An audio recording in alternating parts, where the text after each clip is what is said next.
धर्म को लेकर एक अनोखी और सराहनीय पहल सामने आई है। सनातन बचाओ उपहार पाओ अभियान के तहत खंडित मूर्तियों के संरक्षण को लेकर एक विशेष आयोजन किया गया। इस आयोजन का उद्देश्य सनातन धर्म के प्रति लोगों में जागरूकता बढ़ाना और खंडित मूर्तियों का सम्मानजनक संरक्षण करना था। इस कार्यक्रम में समाज सेवी संजय कवालाडा मोन्टू, DCEO बसंत गोयल और सतीश लिट्ठा जैसे प्रमुख लोग शामिल हुए। आयोजन में आने वाले श्रद्धालुओं से अपील की गई थी कि वे अपने घरों में रखी खंडित मूर्तियां साथ लेकर आएं।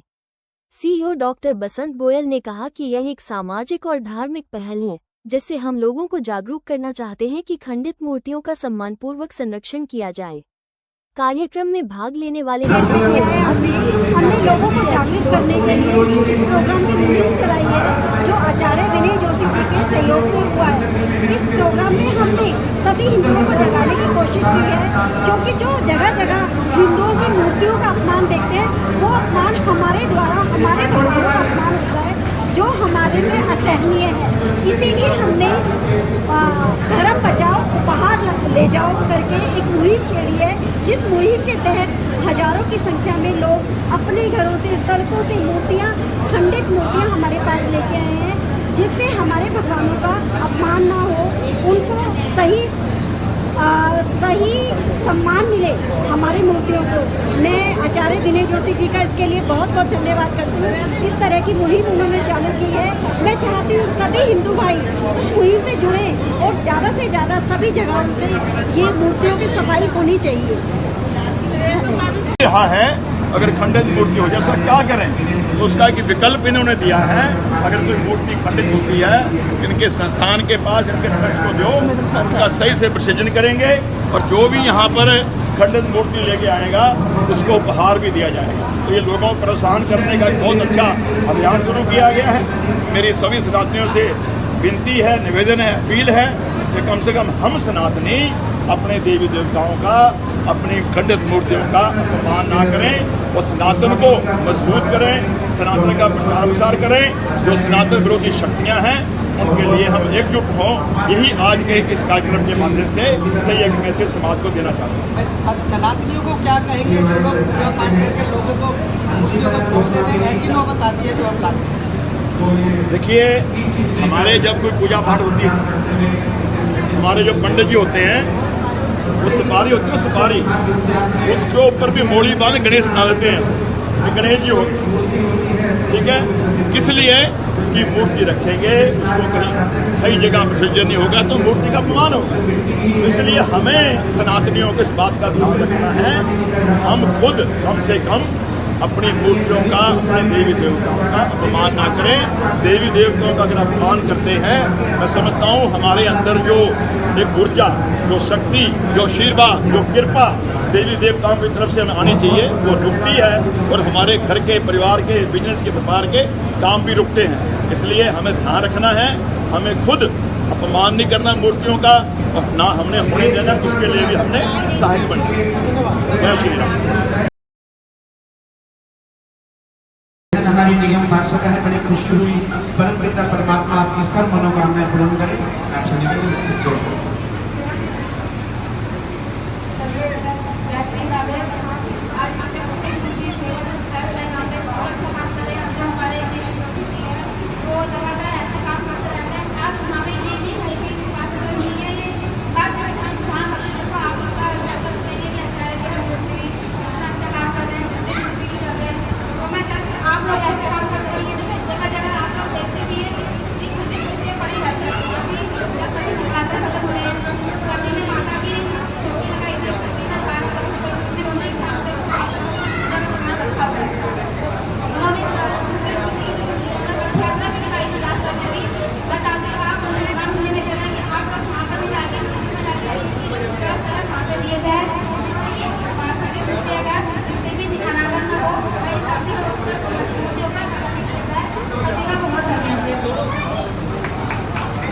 एक बात कहना चाहता हूँ, सबके लिए मुझे जाना पड़ता है, बताना पड़ता है कि मैं प्रोग्राम कर रहा हूँ। ये मुझे स्पेशल कहते हैं, बिल्कुल बताना, बस फोन कर देना क्या काम है और कितना सहयोग है,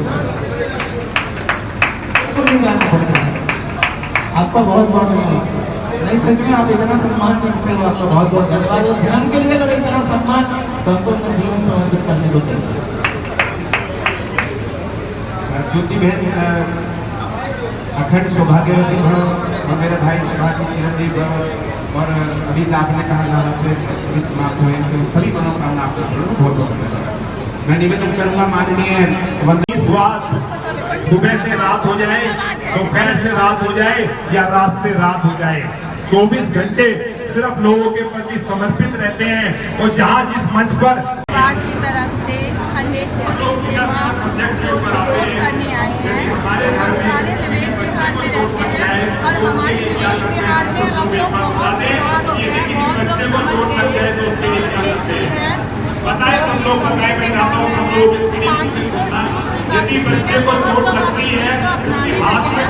अब इससे हम लोग बहुत खुश हैं कि हमारी जितनी सर्कल है विवेक विहार में जितना भी सर्कल है हम सबको सपोर्ट कर रहे हैं, सबको सरकारी और बहुत लोग समझ गए हैं और आगे चलते ही इसमें बहुत अच्छी बहुत बड़ी सुधार कहेंगे खंडित मूर्ति लाओ और गिफ्ट पाओ, विनय जोशी की तरफ से जो मुहिम चल रही है कैसी मुहिम है और क्या कैसे? पहले तो मेरे मीडिया बंधु जितने यहाँ आए हुए हैं उनको दिल से साधुवाद देता हूँ, क्योंकि ये तो छोटे छोटे प्रयत्न होते हैं जो करोड़ों लोगों के बीच में जाते हैं। वो सारी चीज़ें सिर्फ मीडिया के जो लोग हैं, मेरे भाई हैं, मेरे दिल की धड़कन है, उसी से हम कहीं दूर दूर तक पहुँचा पाते हैं। तो मैं सबसे पहले अपनी बहनों को, भाइयों को दिल से साधुवाद करता हूँ इस महापर्व पर आने के लिए। अब हम सीधे सीधे मुद्दे पे आते हैं कि आज का ये जो पर्व है क्यों किया गया। पिछले लंबे समय से, इससे पहले हमने एक रथ का आयोजन किया, जिस रथ को विवेक विहार राम मंदिर से लॉन्च किया गया, जो घर घर गया, गली गली गया, पार्क पार्क गया और वहाँ से खंडित मूर्तियों को ले आया।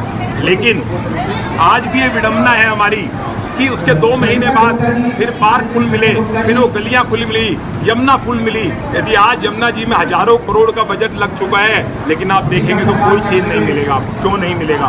2 दिन साफ होती है, तीसरे दिन वापस होती है। तो यदि आप मूर्तियों का खंडन करते हैं तो सोने की मूर्ति का भी खंडन करना सीखो, सोने की मूर्ति का भी खंडन करना सीखो। और मैं ये बात बड़े दिल से कहना चाहता हूँ कि आज के इस पर्व पर एक एक मूर्ति को, एक एक भगवान को अपने दिल और आत्मा और मंदिर में सजो लेना, क्योंकि जो सिद्धि है वो उन्हीं के अंदर है। जब हम उनको रोज पूछते हैं, पूजा करते हैं, हमारी माताएं बहनें उनकी पूजा करती हैं, तो उनमें सिद्धि आती जाती है। और हम करते क्या हैं? गणेश चतुर्थी हुई तो गणेश जी को नमस्कार, दीपावली हुई तो लक्ष्मी को नमस्कार। अपने घर से कभी एक बार 100 का नोट भी दुत्कार के देखो तो आपको पता चल जाएगा कि वो मूर्तियां, वो भगवान किस तरह प्रताड़ित होते होंगे। उनको अपनी जिंदगी में हमेशा संजो कर रखना। और आज इस मौके पर मैं विनय जोशी जी को और उनकी समस्त टीम को कहीं ना कहीं दिल से साधुवाद देता हूँ, नमन करता हूँ।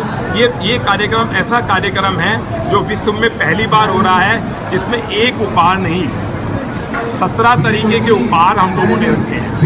और वो उपहार कोई लालच नहीं, वो सम्मान है, उस मूर्ति का सम्मान है। और ये ड्राइव सिर्फ आज नहीं, रेगुलर चलती रहेगी। कोई भी भाई खंडित मूर्ति गोयल मैरिगोल्ड पर लाए और सारा सामान ले जाए। और सामान की हम बात करते हैं तो रुद्राक्ष, मैं एक रुद्राक्ष की घटना आप सब लोगों से शेयर करना चाहता हूँ। इंदिरा गांधी उस जमाने में रुद्राक्ष पहना करती थी। जिस दिन उनका एक्सीडेंट हुआ उस दिन उन्होंने रुद्राक्ष नहीं पहना हुआ था। जो अभी हाल ही में हमारे भाई पूरा एक प्लेन क्रैश हो गया, उसमें गोवा के पूर्व मुख्यमंत्री जी देवलोक में गमन कर गए, उन्होंने उस दिन रुद्राक्ष नहीं पहना हुआ था। तो सब लोगों को रुद्राक्ष पहन कर रखना चाहिए अपने हाथों में या गले में, कहीं भी एक रुद्राक्ष की माला या एक रुद्राक्ष एक धागे में पिरोकर, वो आपकी वो रक्षा करेगा कि भगवान आपके साथ साथ चल रहे हैं। और मैं ये कहना चाहता हूँ, क्योंकि मैं मीडिया भाइयों से ज़्यादा प्यार मुझे कभी नहीं मिलता, सनातन का अलग जगा दो। हर ब्लड में, हर ब्लड सेल में वो सनातन बह जाए, जिससे हर व्यक्ति सोचने को मजबूर हो जाए कि यदि किसी हिंदू के साथ, या हम किसी उस घटना को याद कर लें उत्तम नगर की, जहाँ 6 फुट 3 इंच के बच्चे को ऐसे करके काट दिया जाता है और लोग देखते रहते हैं। नहीं दोस्तों, हम सब लोगों को भी कहीं ना कहीं, हम क्षत्रिय हैं तो क्षत्रियों को भी कहीं ना कहीं अस्त्र, शस्त्र, वाणी, तीनों चीजों का कॉम्बिनेशन लेकर चलना होगा। और मैं वायदे के साथ कहना चाहता हूँ, किसी भी हिंदू